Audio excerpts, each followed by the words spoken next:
Nowadays, the violations are violations of the laws of war and even crimes against humanity.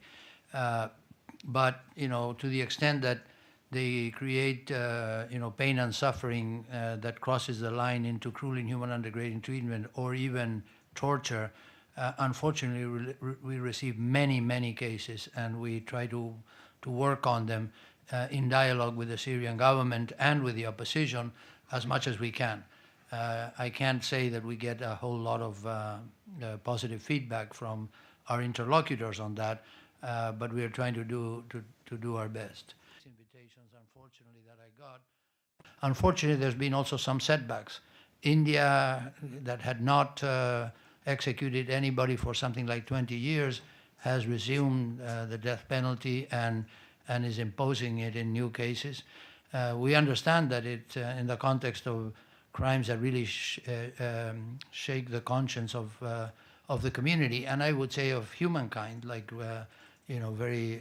like the cases of rape that we are familiar with. Still, I think the temptation to bring back the death penalty should not be followed.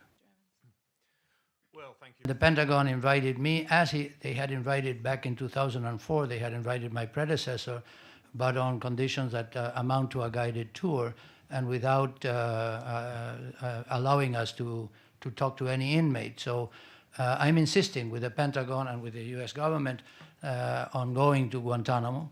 But of course, I'd be glad if they close down Guantanamo and I don't have to go. So my main concern is the use of solitary confinement. I want to see those facilities, and I want to be able to talk to people who are in isolation. I want to familiarize myself as to who is put in isolation and why, and under what guarantees of due process and of medical examination.